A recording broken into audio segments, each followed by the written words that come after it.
He will reign.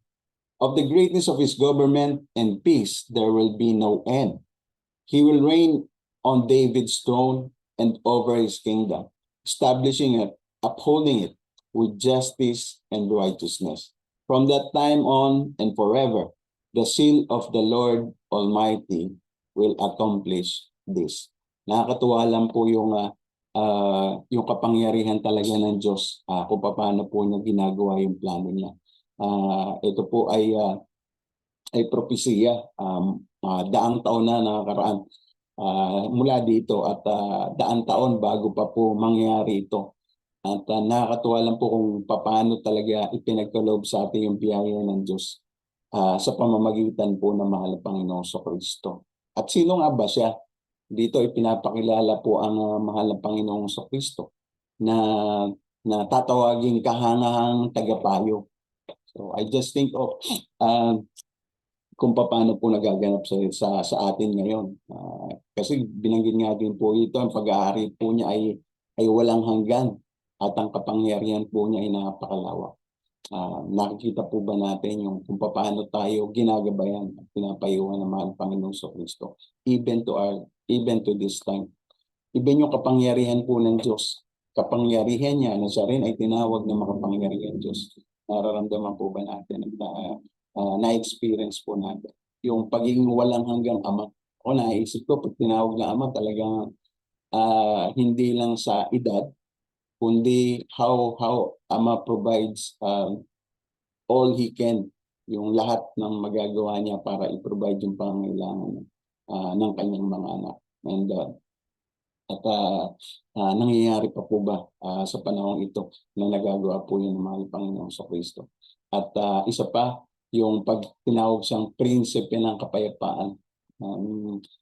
Every time na magpapasko, ito isang bagay na inaalala, yung magkaroon ng kapayapaan.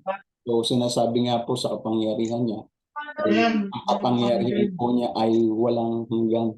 At sa lahat ng panahon, dapat nandoon kung nandun nga po sa kanyang paghahari. Malawak po ang ibinigay na pagpapala sa atin sa pamamagitan ng pagpapasakop sa kapangyarihan ng mahal Panginoong Kristo. Talaga walang sino mang ipinagkaloob sa atin para makita po natin yung biyaya ng Diyos, yung mga pagpapala niya. At even yung makilala siya ng lubusan, kundi sa pamamagitan po ng mahal na Panginoong Kristo. At isang bagay din po na ilala natin ngayon sa pagkasilang niya, yung kung paano niya po ito ginawa, kung paano po nangyari na tayo po ay nakakilala at natanggap natin yung pagpapala na yun. And hindi po natin malilimutan yung kanyang ginawa. Hindi lang po yung mga mabubuting gawa niya nung panahon na siya nabubuhay pa, kundi gayon din po yung kung paano po niya tayo tinubos sa pamamagitan po ng kanyang dugo.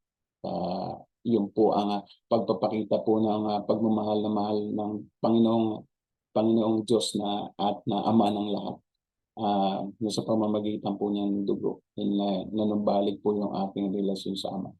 Sa pamamagitan po ng kanyang dugo, nagkaroon po tayo uli ng access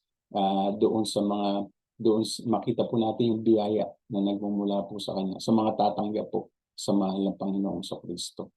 So sa pagkakataon po ito, sa pag-aalala po natin sa mahal na Panginoong Kristo, alalahanin po natin kung yung pagmamahal ay pinagkaloob niya sa atin sa pamamagitan ng pagbabalik po yung relasyon natin sa kanya. Sa pamamagitan ng kanyang bugtong na. So let's go to God in prayer as we take the bread and the wine.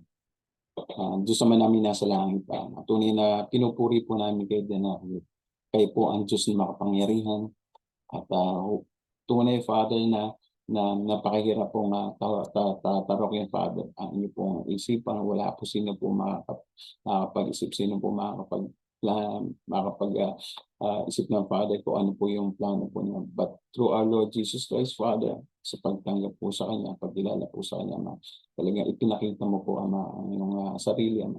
at pinakita mo po, Ama, iyong mga kabutihan sa amin. Maraming salamat po, Ama. Maraming salamat po sa mahal na Panginoong Kristo, aming Panginoon at tagapagligtas, Father. At salamat din po sa panahon po ito dahil nandiyan po ang Banal na Espiritu, Ama. Nandiyan po yung mga salita upang patuloy na lumabay po sa amin, Father, at makita ang lahat ng iyong pagpapala. Maraming salamat po. Bless the bread and the wine, Father, as we remember your love and the sacrifice of our Lord and our Savior Jesus Christ. We love you, God. All this for the glory of your name. In Jesus Christ we pray. Amen.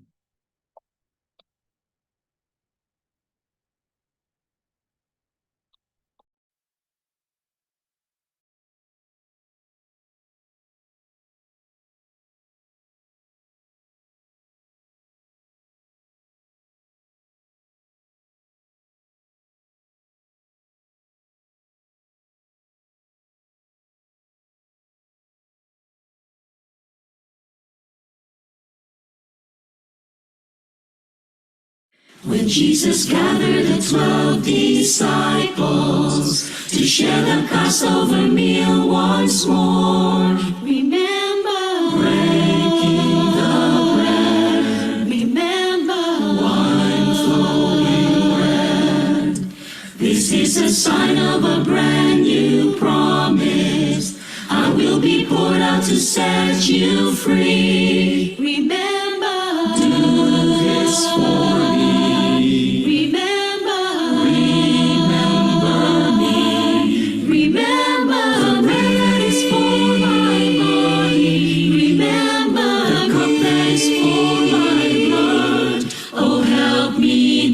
Forget the grace when Jesus died and took my place. Remember, sin no longer owns me. Remember, the hope that has set me free. Until we're standing face to face. Remember me.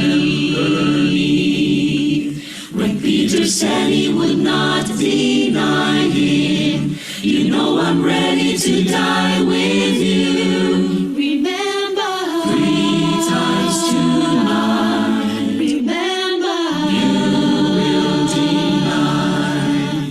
Then after Jesus had been arrested, Peter denied him for the 3rd time. Remember, the Lord looked at him. Remember, the love in his eyes. Remember, the bread is for my body. Remember, the cup that is for my blood. Oh, help me not forget the grace when Jesus died and took my place. Remember, sin no longer haunts me. Remember, the hope that has set me free. Until we're standing face to face. Remember me. Remember me.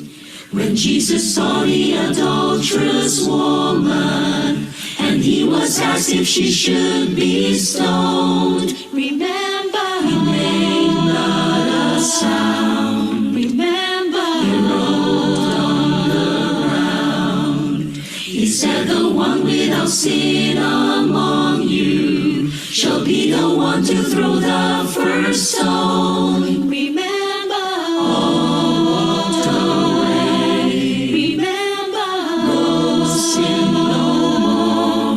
Remember, the bread is for my body. Remember, the cup that is for my blood. Oh, help me not forget the grace when Jesus died and took my place. Remember, sin no longer haunts me. Remember, the hope that has set me free. Until we're standing face to face. Remember me. When Jesus spoke to his 12 disciples after the victory from the grave, remember, to all the world, remember, teach them of me. Go make disciples of every every nation, baptizing them, teaching them the way. Remember, until the end. Remember, I am with you. Remember, the bread that is for my body. Remember, the cup that is for my blood. Oh, help me not forget the grace when Jesus died and took my place. Remember, sin no longer haunts me. Remember, the hope that set me free. Until we're standing face to face. Remember, remember me.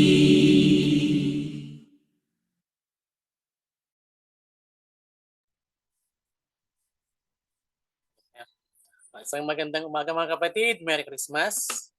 Alam kong punong-puno ng Christmas party ang mga schedule ninyo. May mga bigay ng regalo, exchange gift. Pero gusto ko kayong pasiglahin mula sa scripture ng Leviticus 27:30. Ang ikasampung bahagi ng lahat ng ani ay sa Panginoon. Nakatuwang isipin mga kapatid sa pagbibigay. May nabasa kasi akong books na kaya mo bang magbigay ng tithes kung ikaw ay tithe na tithe? Kaya sabi ko nga, paano ka magbigay kung wala ka nga maibibigay? Sa panahon ngayon mga kapatid, sa mga exchange gift natin nararanasan, siyempre, exchange gift. Mag-expected ka, pag ikinagbigay, may matatanggap ka. Kasi palitan lang ng regalo. Pero ang sabi sa Leviticus 30, kung bibilangin ninyo ang inyong mga baka, tupa, kambing, yung ikasampung bahagi ay sa Panginoon.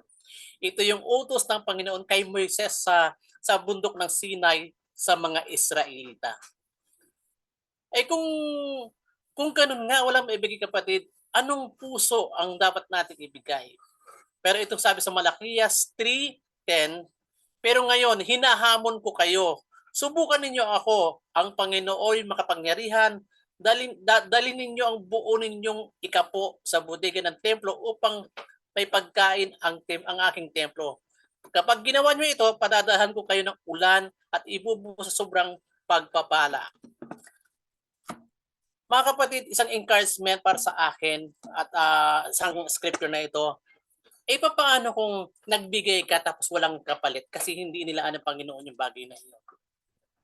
May isang bata kasi akong nakita na yung naipon niyang baon sa loob ng isang linggo ay ibinigay niya sa benevolence. Isang bata, isang elementary na nagsisave siya para kay God every Sunday. It's really amazing kasi makikita mo yung puso ng bata pag nagbigay siya, wala siyang ine-expect na kapalit. Kaya sabi ko na nakakatong isipin ang batang ito ay talagang pure yung heart niya sa pagbibigay. Talagang ibinibigay niya yung best niya para kay God. Tinanong ko nga yung bata, di wala ka ng pera. Paano niya di mag-iipon ako next Monday ulit to Friday ulit. Sana ganun yung heart natin mga kapatid na pag nagbigay tayo, dahil talagang yung kung anong mayroon tayo, especially ngayong mga bonus, may mga natatanggap tayo mga 13-month, may mga gift tayo na hindi natin na-expect na talagang mapapawaw ka sa ganda. Huwag natin kakalimutan si God, especially sa ngayong pagkakataon na magpapasko, araw ng pagbibigay. Kaya isipin natin mga kapatid sa oras na ito, sa araw na ito sa ating Sunday worship, Despiras na bukas ng Kapaskuhan, isa puso natin ang tunay na pagbibigay at tunay na simbolo ng Pasko ay ang magbigay ng walang ine-expect na kapalit. Tayo manalangin mga kapatid. Heavenly Father God, isang magandang umaga Ama. Truly God na nagpapasalamat kami sa iyo, sa iyong puso, sa iyong pagmamahal. Mararanasan na naman na Panginoon ang Christmas na walang masamang nangyari sa amin, walang sakit, walang karamdaman. Isang gift na iyon, Panginoon, ang natanggap namin sa iyo na lahat ng iyon, Panginoon. Bless mo ang aming mga puso na magbigay ayon sa ipinasya ng aming puso na ito ay yung turo sa amin ang pagbibigay na nararapat na ibigay para sa Panginoon. Sa ngayon, Panginoon, at matulungan namin mga kapatid namin sa simbahan na sitwasyon, nasa kahirapan man, Panginoon, gamitin mo ang pinakamabisang paraan, God, para maiabot namin ang aming pagmamahal sa iyo, Panginoon. Salamat po, Ama. In Jesus' name I pray. Amen.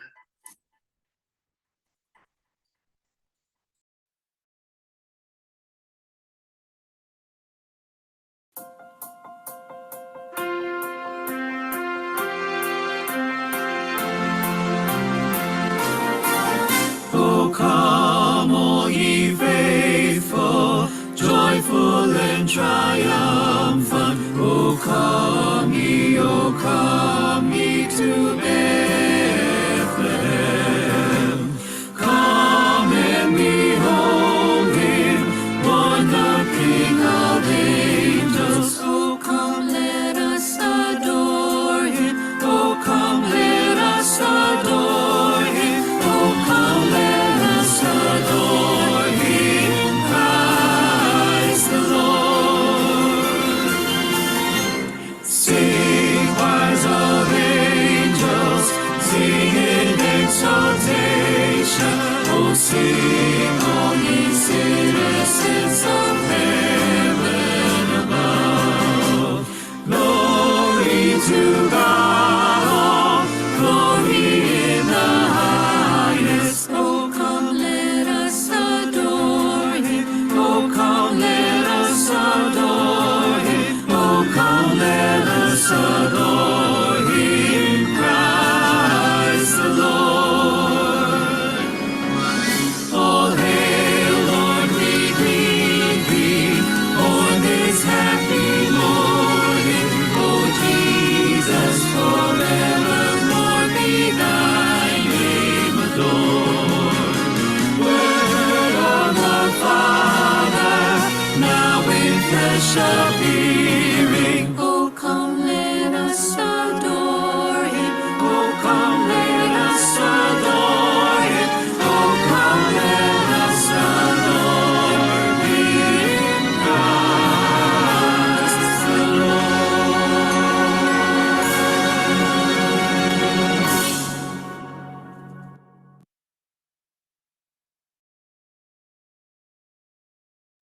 Gandang umaga po sa inyong lahat. Stop share muna tayo. Good morning, good morning. Good morning, Kuya Joel. Ayan. Sige. Where's my camera? I don't see myself. Okay. Zoom, zoom, zoom. Where's myself now? Can I see myself? Hello? Good morning, good morning. So naririnig naman po ninyo ako. Tama po? Naririnig. Affirmative. All right. Maraming salamat. Again, Merry Christmas po sa inyong lahat. Alam ko po lahat po kayo nakahanda na ngayon mamayang gabi na mag-welcome ng inyong mga bisita para maging kasama sa Pasko. Ayan, yung iba po na sa mga bahay-bahay ng mga kamag-anak. And right now, ang masaya sa atin ngayon kahit nasa iba't ibang lugar tayo po ay pwedeng mag-worship kay God. Amen? Di ba? So, God allowed us to worship through internet. Really, God can turn everything into His glory, kung ano yung makakabuti sa kanyang kaharian. At tayo po'y magpasalamat doon. At ngayon, na makikinig po tayo ng mensahe tungkol sa Revelation. Tayo po ay mag-pray muna para mas open ang ating puso at mga isipan. Okay, let's all pray. Father God in heaven, it's a great day for us to be together online, Father God. I know that it is your joy to see people gather in many ways in your name, Father. And I hope that you accept our worship, you accept our gathering as our offering to your great name.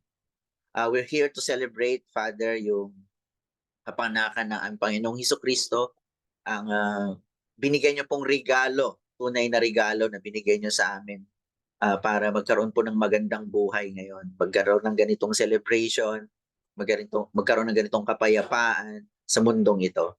Kaya naman po kami po ay nagpupugay sa inyo at nagpupuri. Sa pag-share po namin o pakikinig namin ng mensahe, hayaan niyo po na mahiram namin ang knowledge and at the same time wisdom na ibibigay ng banal na Espiritu para mabuksan ang aming mga isip na matuto, maging matibay, para mas ma-appreciate ka bilang aming Diyos at mas mahalin ka at maudyukan kami na mas mahalin ang aming kapwa bilang iyong ligaya. Ito po ipanalangin namin sa pangalan naming Panginoong Jesus. Amen. Amen. Kailangan ko talaga magsalamin, no, para maging malinaw ang lahat. So again, I'm gonna share my screen. Where is there? Share.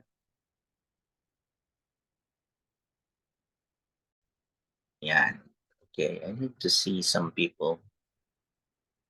There. So kita naman po ang title po natin is Decoding Revelation. Parang ano lang 'yan eh. Pangkuha po ng damdamin ng mga tao. Paano ba i-decode ang revelation? Alam niyo, naisip ko nga nasa series kasi tayo ng Quiet Time wherein we are in Revelation and it's Christmas. Tama ba na revelation ng ating maging mensahe pagdating sa bisperas ng Pasko, di ba? Di ba ito po yung isa sa mga pinaka mahirap actually na interpret na book of the Bible wherein mostly karamihan po ng tao ay nami-misinterpret or binibigyan ng kung ano-anong meaning. So what happened there is dito po lumabas yung maraming kung ano-anong controversy, yung tinatawag po nating revelation. Marami pong pag-interpret ng librong Revelation, pero syempre ang kakargahin po natin ngayong araw is ano ho ba ang stand ng ICOC on how to interpret. Okay, so meron po tayong tatlo na gagamitin, yung tinatawag na preterist and historical. Ang ibig sabihin po noon, although technical po siya, ito po yung ang mga nangyari nung panahon ng Revelation, itong prophesy ni John, ay nangyari na po actually nung first to mga early years of Christianity up to 400 years. But some of them, like yung nakalagay po sa Daniel, hindi pa po nangyayari. Yun po yung second coming ni Jesus Christ. So it did not yet happen. So lahat po ng nakasulat dyan, pag binabasa nyo po, hindi po talaga siya futuristic. So hindi po maganda na interpret natin ang Revelation on a futuristic 100% futuristic point of view. Pwede naman po na konti lang, like 10% of it are futuristic kasi hindi pa naman talaga nangyari. But most, 90% of that or 80 to 90% nangyari na po ng mga panahon. Okay. So ang nakalagay po dito ay, "Blessed is he who reads those who hear the words of this prophecy, for the time is near." So ang kausap po dito ni John, actually si Jesus ang kumakausap, pinapasulat nilang si John, are those who are going to experience sa lalong madaling panahon. So hindi po siya yung matagal. So parang sinabi, nako Kuya Greg and Ate Donna, the time is near na makakatanggap na kayo ng regalo kay Tito Nilo at Ate Kay. Di ba? Parang ganon. Isipin nyo naman kung 1,000 years pa nila natanggap yung gift, di ba? So hindi pa siya akma na gano'n. So ito pong sinasabi ng Revelation, mangyayari na siya sa lalong madaling panahon. Di ho ba mas masaya na kapag may nangakong magbigay ng regalo sa inyo, ay matatanggap nyo po within the year, tama? Within the year naman, wag naman after 30 years or sa panahong patay ka na, di ba? So ito po yung Revelation. Gusto ko pong maintindihan nyo sa ganung punto. Ito po ay isinulat sa mga tao na makakatanggap din lang po ang karamihan na ipanangako dito. So let's jump in po sa kanyang ibang mga meanings, no. So ang nagsulat nito actually is si John the Apostle. Siya po 'yan. Pero si Jesus po yung nagsasabi. Nagbigay po si Jesus ng mga visions. Okay, magbigay siya ng mga imageries, ganyan. O John, isulat mo to. Pero may mga bagay din na nakita si John dun sa visions niya at sinabi ni Jesus Christ na wag munang isulat, na wag munang i-reveal. Okay? Kasi hindi pa panahon. Okay? So hindi tayo mag-jump in more on that, pero pag-usapan natin ano ba yung naging puso ng revelations na to. Okay. Ang pagkasulat po nito ay noong si John ay nasa Patmos kung saan in-exile po siya ng Roman government. Dahil nga po, isa siya sa mga leader or malakas na leader at tinitangalan ng maraming tao na nagsasabing may ibang hari Okay, may ito yung sitwasyon diyan, no? Parang ang tawag sa kanya is revolutionarian, no? Parang NPA, parang gano'n siya. Kung maalala niyo po sino kasi Jose, ano pangalan nun? Yung mga may fan ng NPA diyan, sino siya? Ha? Jose Season ba Maria yun? Sison. Ayun, Jose Maria Sison, parang gano'n. Siya po ay isang leader ng church, pero ang interpretation po ng Roman Empire diyan, siya po ay isang revolusyonaryo. Kasi ang sinasabi niya, leader siya ng merong ibang king. Eh ang mga hari po ng mga panahon na yan ay yung emperor ng Roma. So what they did is like, yun nga, si Jose Maria Sison, in-exile siya. Ang ganda nga lang ng exile ni Sison kasi sa Switzerland, di ba? Okay. Sana all in exile doon, di ba? Pero Switzerland ba naman? Pero si John, sa mahirap na maliit na isla, maliit pong isla yan. Parang kung dadaan kayo papunta sa Mindoro, meron po kayong makikita dong maliliit na isla, doon po siya inilagay. So mahirap po yung kalagayan niya.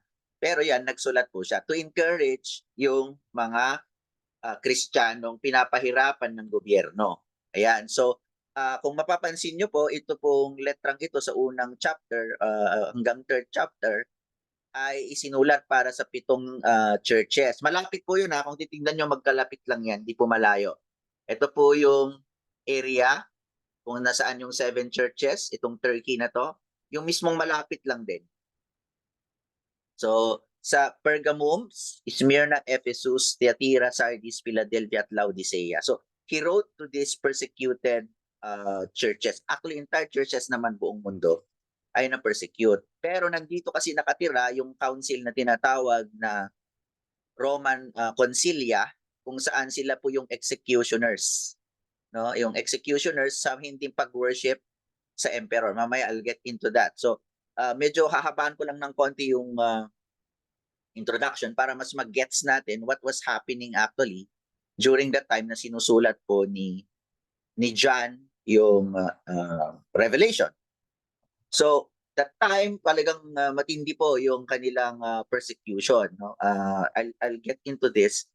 Ang panahon ng pagkasulat ay either ito pinagtatalunan to ng mga scholars, sino po yung hari nung isinulat ito. Okay, so syempre Roman Emperor yon, pero sino sa kanila? So either, dahil marami po doon sa Revelations ang sinasabing temple worship. So ibig sabihin, pwedeng before 70 AD. Yung 70 AD po kasi mga kapatid, ayun po yung panahon kung saan sinira yung temple ng mga Jew. So baka po before 70 AD. So far, yung before 70 AD, yung pinakamalupit na hari that time was si Nero. Okay, napag-usapan na po natin sa ibang messages, no? Ito po yung sinunog po niya yung Rome dahil gusto lang po niyang gumawa ng isang tula at awitin na may nasusunog. Basta may sira po ang ulo si Nero, no? Hindi po niya ma-distinguish which one is reality and which one is fantasy. And nung nagalit yung mga tao, he said, ay, hindi akong sumunog niyan, mga Christians. Because they were talking about hell.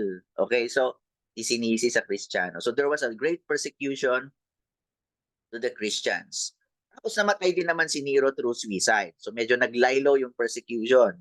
Until such time, baka po daw ulit, since sa Patmos yan, exile more likely it's sa end of, kasi sinabi na ni John Elder na siya eh. Ito kasi medyo babagi-bagito pa si John dito. Dito sa part na to kung saan si Domitian, years and years after, meron ulit lumabas na isang emperor napakalupit, 10 beses na mas malupit kaysa kay Nero. So hindi ko po alam kung nakatagpo na po kayo ng taong malupit, ano? Sino ba ang pinakamalupit ninyong nakilala, di ba? So parang ganun. So meron pang 10 beses na sobrang lupit, no? Parang kumbaga sa mga sumakop sa ating Spaniards, malulupit na, di ba? Tapos Amerika, okay lang. Pero nung Japanese na sobrang malulupit na yan. So ganun kalupit. More likely, sabi sa ICOC, nasa Domitian era tayo nung sinulat yan. Pero kahit anumang era dyan, kay Nero o kay Domitian, napakatindi po yung paghihirap ng mga Kristiyano. Nang nangyayari po dyan, Ang gusto kasi ng mga hari ng emperor ay ng Roma ay i-worship sila at walang ibang Diyos kundi sila lang. At ang sabi ng kanilang Roman Council, ito po yung kanilang parang Senate, that anything at anyone who will not worship the king or the emperor will be put to death. Pinapatay po kasi talaga dyan. Eh, syempre yung mga Christians po hindi pwede, di ba? They cannot worship the king, the emperor, only Jesus Christ. Parang tayo lang yon. Wala tayong dapat worship kundi si Jesus Christ. Hindi pwedeng yung mga superpowers. Hindi pwede ang Russia, hindi pwede ang Amerika, hindi ganon. Hindi pwedeng si Bongbong Marcos o si Putin o kaya si Donald Trump. Sino ba ngayon presidente nila? Si Biden, no? So that's why ang dami sa kanilang pinapatay. So we talk about this already in the past sermons. Pinapakain po sila si Leon, ginagawa po silang torch, sinusunog. They kill them. Pinapatay nila yung mga anak nila kapag sinabi nilang Jesus is Lord. So that is the situation. Hindi po ito may compare sa situation natin ngayon. Alam niyo po, mga problema lang natin ngayon ay walang pangbigay na regalo. Di ba? Yung mga gano'n. O kaya walang natanggap na regalo. Ang simple lang ng mga problema natin, kulang sa pera. Kanina sa giving, sabi ni Ariel, paano wala kang i-give? Wala ka pang, kung tight daw yung budget mo, paano ka magta-tithing, di ba? So ito lang yung mga bagay na problema natin ngayon. I don't know, di iba yung sakit sa yung may mga sakit. Pero this is different. I want you to picture, to go back the time where your child is being killed because Jesus is your Lord. So sa mga may anak dito, imagine niyo yun, no? Pag faithful ka kay Jesus Christ, hindi ka nila papatayin sa time ni Domitian. They will kill your children in front of your eyes. They will feed them to the lions in front of your eyes. And they will not kill you. That's the torture. Wala pong sinabi dyan sa walang pera ngayon. Pero the people needs encouragement. So, what is needed during that time sa mga ganitong pagkakataon? So, this Christmas, alam ko, maraming masaya dito, maraming masagana, pero mas marami po sa atin sa simbahan ang may kakulangan sa pinansyal, meron pong may kakulangan sa health, na pwedeng sumusubok ngayon kung bibigay ka ba na hindi mo na i-worship si Jesus Christ. Kung bibigay ka ba na talikuran na lang ang faith. Actually, ito yung battle natin ngayon. Hindi ko lang po masukat, may compare 2,000 years ago. Pero for sure, may mga pinagdadaanan that challenges our spirituality. Pwede tayong mainitin ng ulo. And in here, we can see that the devil keeps on working. Okay, let's go on. No? So, ano ba yung purpose kung bakit si God mismo, si Jesus mismo, nagpakita kay John after like 60 years or 50 years ng church. Nagpakita kay John. John, isulat mo to, matindi na yung pinagdadaanan ng mga Kristiyano ngayon. Hindi na maganda. So I want you to write this letter in an imagery or apocalyptic style. Ibig sabihin, marami pong tinatawag na apocalyptic letters in the Bible. So in the New Testament, iisa yon. Pero pagdating po doon sa Old Testament, puso na to. Yan po yung libro ni Joel. Yan, kung alam niyo po, apocalyptic siya, imagery. Libro ni Zechariah, libro ni some part of Isaiah, and Ezekiel. Yan po, Daniel, part po ng Daniel ay mga apocalyptic. Ito po yung mga imagery lang, hindi po siya pwedeng interpret na literal. So, mas marami pong part ng tawag dito ng Revelation na imagery lang siya. So, okay. So, let's make it simple for everyone. Ano ba yung purpose ni Jesus Christ? Bakit niya ipinasulat kay? Number one po ay isinulat ito para i-encourage at i-strengthen ang persecuted disciples para mag-remain faithful. Ulitin ko po the purpose is to salvage, to save, to let the faith remain. Kasi ang tindi ng problema, kahit sino sa atin would be tempted to give up our Christianity during that time. And totoo nga po, napakarami pong bumigay. The reason here is, kung mapapansin nyo po yung, especially in chapter 13 and 14, the devil will always work 12, 13, 14, the devil will always make a way para ma-shatter ang faith ng bawat isa.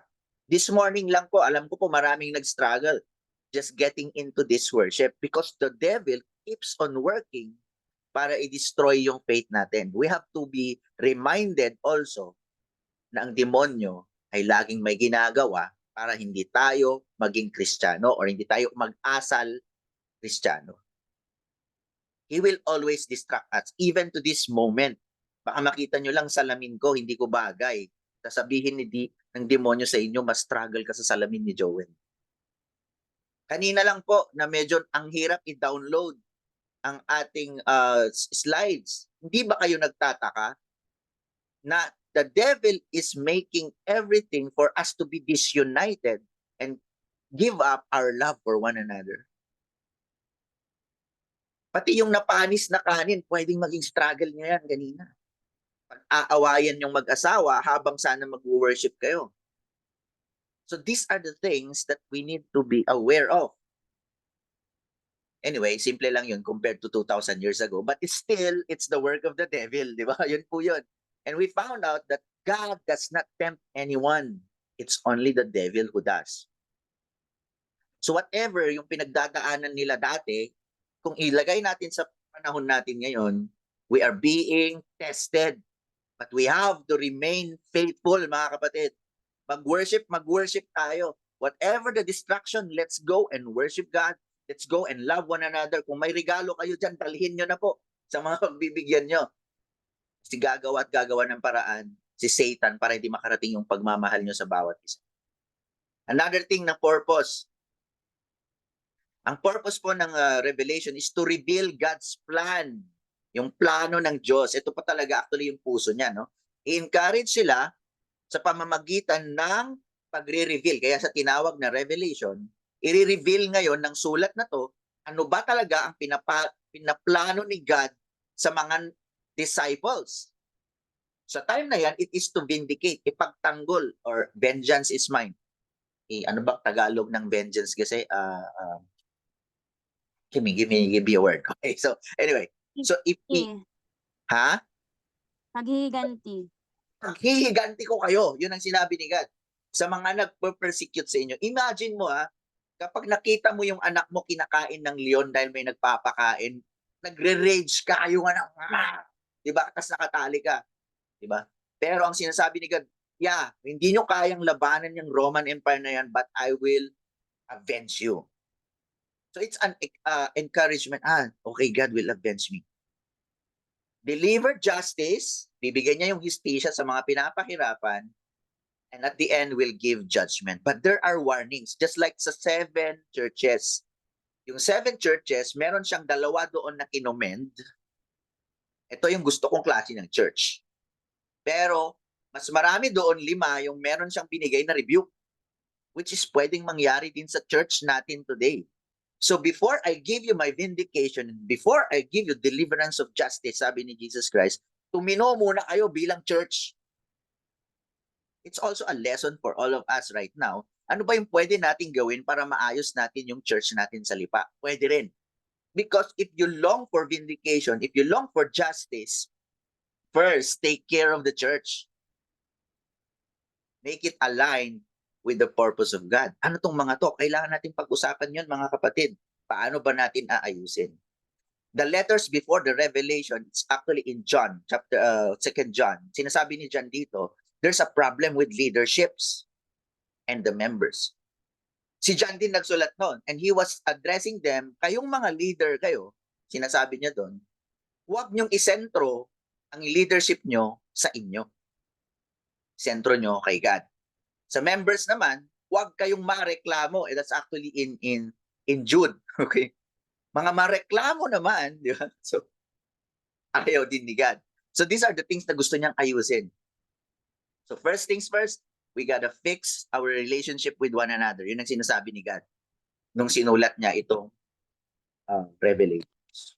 Now, since there will be a justice, darating ang justice talaga ni God. Yung ipagtatanggol ka talaga niya, he will avenge you sa mga malupit sa'yo. Ang sinasabi niya, mag-antay ka lang. Mag-antay ka lang, Joel. Mag-antay ka lang, Angel. Mag-antay ka lang, Nilo. Mag-antay ka lang, Joel dyan. Because this calls for patient endurance on the part of the people of God. Ulitin ko, tayo po yung mag-i-endure, hindi po sa labas ng church. In Revelation chapter 14 verse 12, there will be matinding pagsubok during their time, which is actually maraming na pinatay sa kanila. Same to us right now, maraming pagsubok, maraming problema, but this calls for patient endurance on the part of the people of God. Disciples po yan. Huwag nating i-expect na yung nasa labas ang magpapasensya, mag-i-endure. Tayo yon who keep His command and remain faithful to Jesus Christ. In fact, this is the greatest battle that we have right now, is to remain faithful to Jesus Christ with the bullying of the devil. So, ito yung encouragement.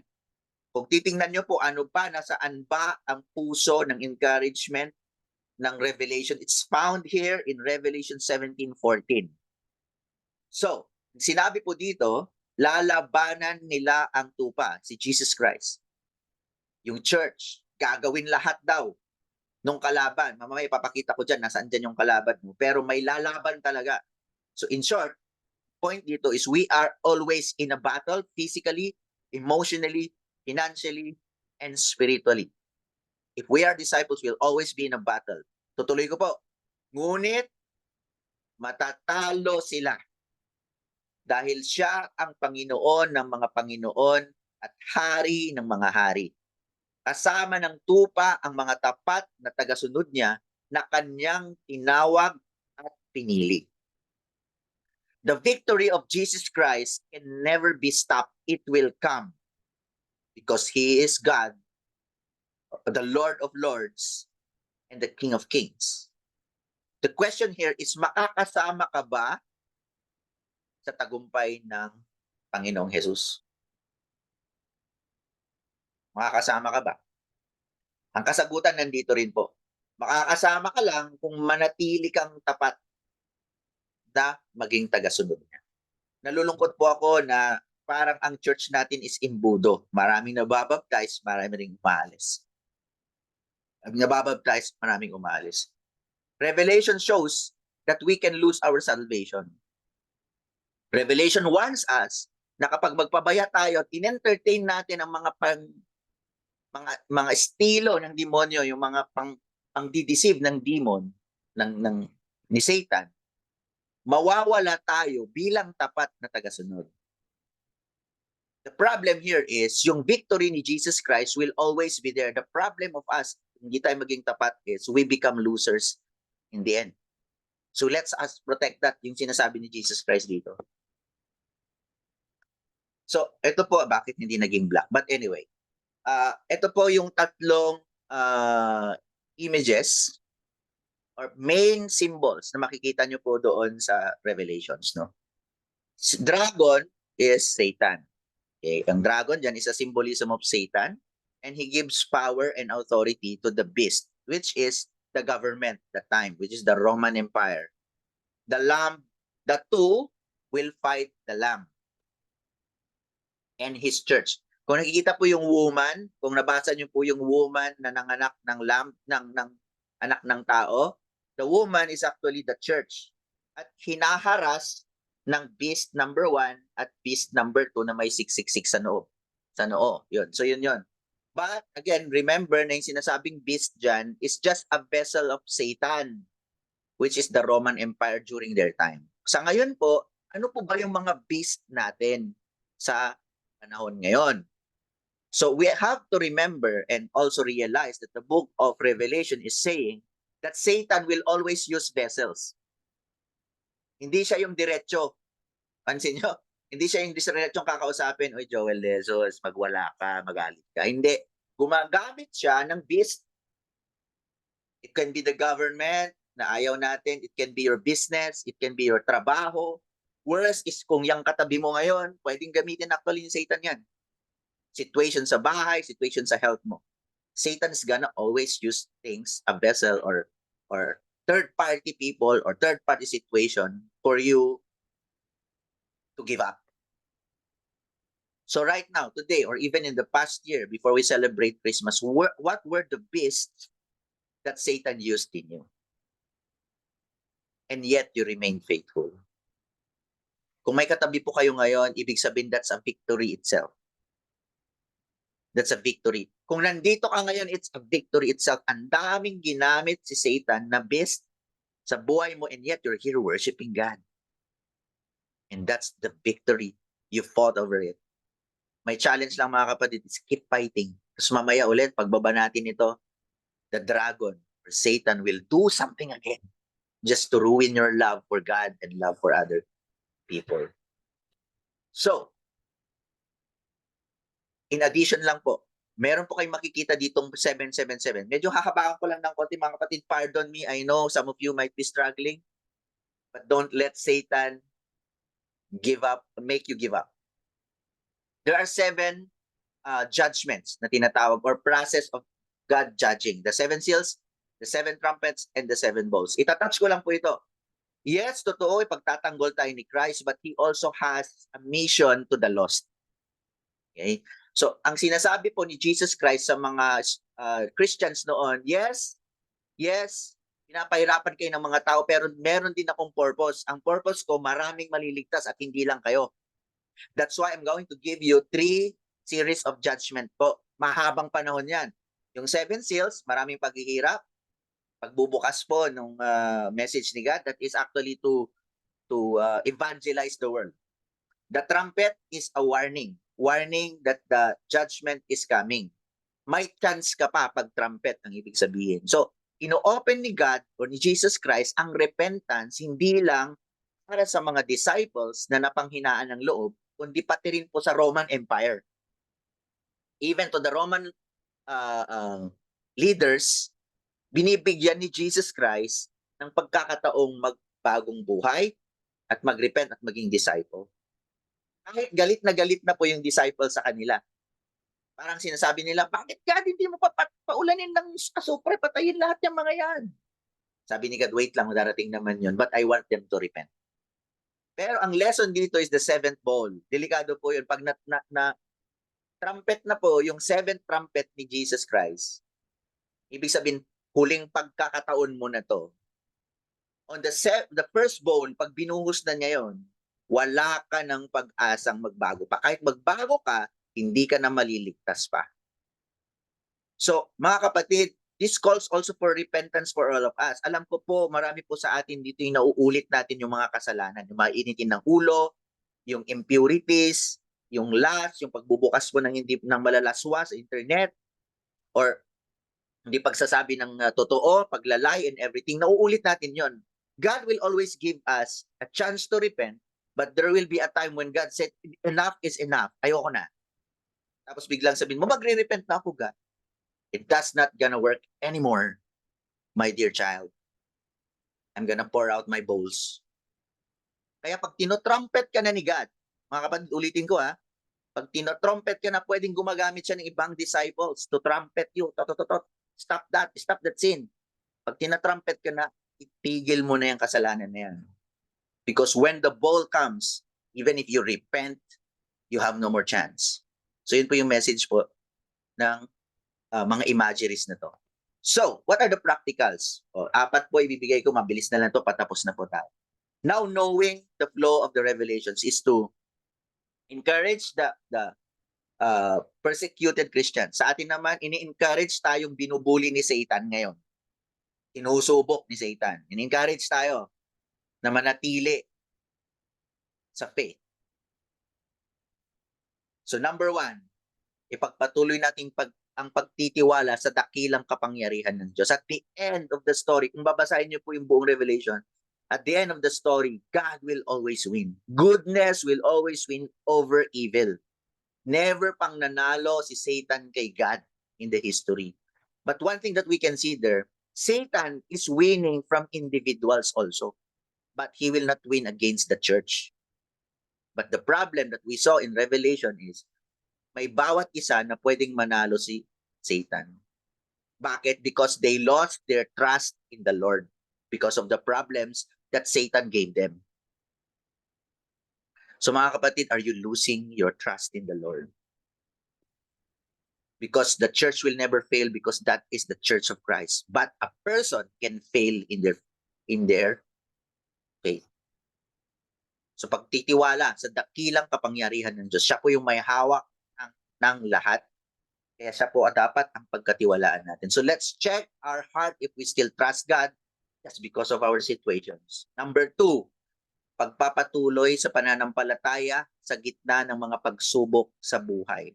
Will you continue in your faith? If you say continue in your faith, you remain serving God's people, you remain being humble, you remain being in the calling of Christ, discipling, and you remain evangelizing.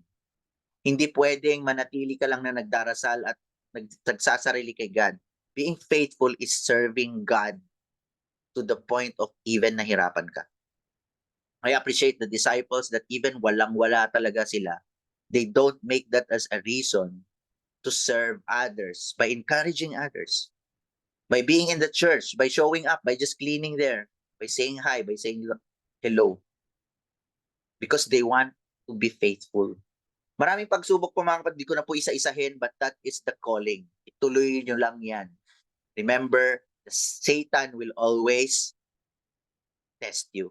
Number 3, maging malakas dahil sa pag-asa na magtagumpay ang kabutihan laban sa kasamaan. Always put in mind mga kapatid na lagi naman talagang mananalo si God. Ilang years na, tingnan nyo. The time na ng bully si Satan, 2,000 years or even 3,500 years in the history of the Israelites to the Christianity. Still, God is winning. The church is growing. People are worshiping. Because God will always win in the end. Pagpatuloy po natin yung pag-asa na yun. And lastly, ito po yung pinakamatindi sa lahat. While having the hope and respecting the power of God, we have to pahalagaan ang pamumuhay na banal at matuwid. Napakatindi po ito. Ito po yung senyales na totoong faithful tayo kung pinapahalagaan po natin ang kabanalan. Ibig sabihin, lagi nating pipiliin kung ano yung tamang gawin. Lagi nating pipiliin kung ano yung matuwid na gawin. Hindi yung mang-iisa, hindi yung magagalit, hindi na magpapatawad. Kasi ang tama po talaga magpatawad, magmahal. Hindi mangupit o whatsoever. Nandun po lahat. Yung values po ng Christianity, ipagpatuloy po natin yan. Maging faithful sa wife natin, mag-respect sa asawa natin, gabayan ang mga anak natin, bilang mga anak naman, mag-submit sa mga magulang, magrespeto, hindi maging pasaway, hindi maging pabigat sa mga magulang natin. Those are the banal at matuwid na pamumuhay, mga kapatid. Kaya naman po sa pagtatapos po ng mensaheng ito, I just want to summarize, mga kapatid, yung paano ba tayo makakasama talaga sa tagumpay ni Kristo. So again, ulitin ko po, Christ will win with or without you, with or without me. Paano ba tayo makakasama? Number 1, pagtitiwala sa dakilang kapangyarihan ng Diyos, pagpapatuloy sa pananampalataya, never give up, always be a disciple to death. 3, pag-asa sa tagumpay, lagi naman talagang magtatagumpay si God. And lastly, mamuhay o pamumuhay ng banal. Kaya naman mga kapatid, dito po tayo nagtatapos, ibigay natin ang papuri sa ating Diyos. Maraming salamat. Amen, bro. Salamat.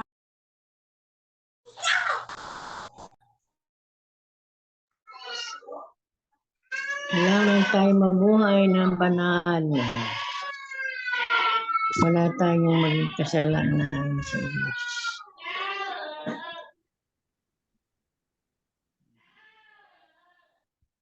Ayun, mga kapatid, magandang umaga and siguro palakpakan muna natin si God, of course. Siyempre ang ating mensahero, ang ating awesome na mensahero. So para naman sa response prayer, let's all bow down our heads and let's us all pray. Father God in heaven, magandang umaga and God, maraming salamat sa mensaheng narinig namin ngayon sa paggamit mo kay Joel para maipaliwanag niya ang aklat ng Revelation. Truly God na even ako nung hindi ko pa gaanong binabasa ang Revelation, nung hindi ko pa naririnig yung mga sharing ni Joel, ay marami po akong mga tanong at dati nga po ay ayaw kong basahin ang book ng Revelation dahil nga po parang ang hirap unawain. Pero ngayong umagang ito, I believe all of us were able to grasp kung ano talaga yung meaning ng Revelation. Na ito nga ay hindi futuristic, kagaya na na-share niya kanina, na ito ay nangyari na. And na kung minsan marami po kaming maririnig, marami kaming balita na siguro makakagulo sa isipan namin. Pero I believe that today is a great day na itinakda mo para kami ay malinawan, na maunawaan namin ang ibig sabihin ng Book of Revelation. And truly God, I'm praying na kami ay patuloy na magiging matatag dahil nga sabi dun sa Book of Revelation, yun po ay aklat ng pang-encourage sa panahon ng persecution, sa panahon ng struggle. Really God, I believe all of us are going through struggles. Kaya kagaya rin ng mga na-share kanina na ibig sa pagbibigay, there will be a struggle. But I believe yung lesson today ay isang napakalaking tulong para maunawaan namin on how we will be strong, on how we will cling sa inyong pong gabay, God. God, salamat po na kami ay tinulungan mo. I believe also na during this time na papasko ay I know na maraming magiging struggle. But I believe yung lesson ay itinakda mo to encourage us all to stay stronger and faithful to you.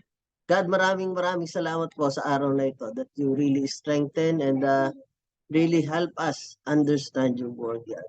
Thanks so much, God, and we love you and we pray all this in Jesus Christ. Amen. Amen.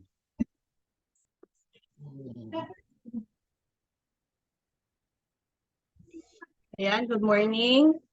Salamat sa mga nagsalita ngayong umaga for our announcements. On December 29, take down notes na lang para tayo ay guided. December 29 is split online devotional at 7 p.m. So pakiabangan na lang po ang ating mga link, ang ating link. And on December 31, Congress online, Sunday worship service at 9 a.m. At excited na ba kayo sa ating post-Christmas party and New Year celebration na rin on January 6, 2024. Grabe, ilang tulog na lang. No, may mga plano dyan, kailangan ma-plan siya. Dahil next week na pala yon, no? Magto 2024. Sabi na. On ang alam ko 3 p.m. sa January 6 for registration. Tapos yon, para maging maaga po para tayo rin ay maagang kung sakali ay matapos. On January 7 naman, 2024, Sunday worship service, online po tayo. Ayan. Merry Christmas po! Noel, thank you. Salamat. Kanta po muna tayo ng Joy to the World. Thank you.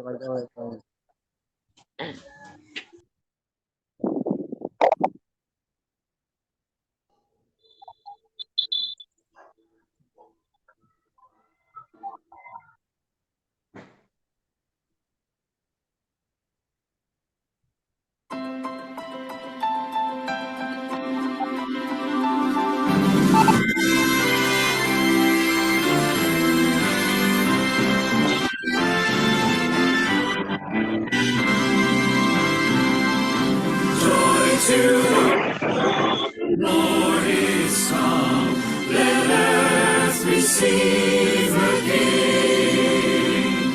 Let every heart prepare him room, and heaven and nature sing. heaven and nature sing. Joy to the world, the Savior reigns. Let men their songs employ. O'er fields and floods, across hills and plains. Repeat the sounding Repeat the sounding joy. Repeat the sounding joy. Repeat the sounding joy. He rules the world with truth and grace, and makes the nations prove the glories of His righteousness, and wonders of and wonders of His love, and wonders of His love. Joy to the world, the Lord is come. Let earth receive her King. Let every heart prepare Him room. and heaven and nature And heaven sing. and nature And heaven and nature sing. sing. Nature sing. And heaven and nature sing.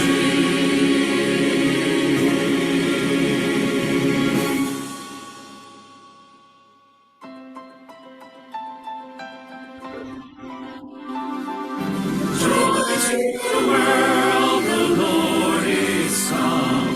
Let earth receive her King.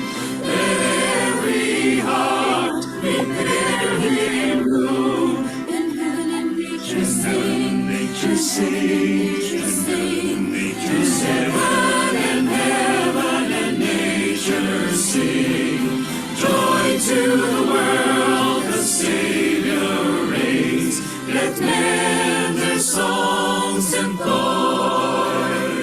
O'er fields and floods, across hills and plains. Repeat the sounding Repeat the joy. sounding joy. Repeat the sounding joy. Sounding joy. Repeat the sounding joy. He rules the world with truth and grace, and makes the nations prove the glories of His righteousness, And wonders of and His wonders love. of His Wonders love, of His and love. wonders of His wonders of His love. Joy to the world, the Lord is come. Let earth receive her King. Let every heart prepare Him room. And heaven and nature And heaven sing. and nature And heaven and sing. nature sing. Nature sing. And heaven and nature sing.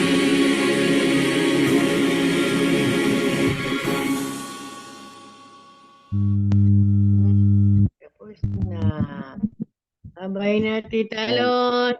Merry Christmas, mga kapatid. Picture muna tayo, picture.